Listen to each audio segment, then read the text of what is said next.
کیا راحت فتح علی خان غیر قانونی سرگرمیوں میں ملوث ہیں؟ اس حوالے سے فراہم کردہ تفصیلات کے مطابق ایف آئی اے لاہور نے جنوری میں راحت فتح علی خان اور دیگر 182 افراد کے خلاف تحقیقات کا آغاز کیا تھا، جو کہ بیرون ملک کام کے لیے لاہور انٹرنیشنل ایئرپورٹ سے اکثر سفر کرتے تھے۔ تحقیقات میں اکثر ایسے مسافروں پر توجہ مرکوز کی گئی جن پر کرنسی کی اسمگلنگ یا منی لانڈرنگ کا الزام لگایا گیا تھا۔ ایف آئی اے نے ان افراد کے سفری ریکارڈ کے بنیاد پر تفتیش شروع کی۔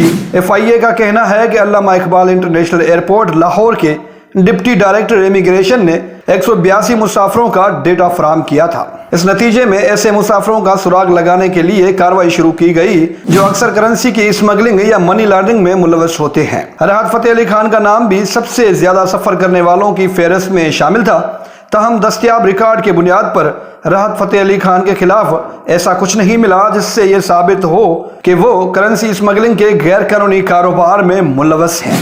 وفاقی تحقیقاتی ادارے ایف آئی اے کا کہنا ہے کہ راحت فتح علی خان کے ٹیکس چوری، منی لانڈرنگ یا کسی اور غیر قانونی سرگرمی میں ملوث ہونے کے شواہد نہیں ملے ہیں۔ ایجنسی نے تصدیق کی ہے کہ انہوں نے گلوکار کے خلاف منی لانڈرنگ اور ٹیکس چوری کی تحقیقات بند کر دی ہیں کیونکہ ان کے خلاف کوئی ثبوت نہیں ملا۔ ایف آئی اے لاہور زون کے ایڈیشنل ڈائریکٹر نے تصدیق کی ہے کہ راحت فتح علی خان اور دیگر کے خلاف تفتیش بند کر دی گئی ہے۔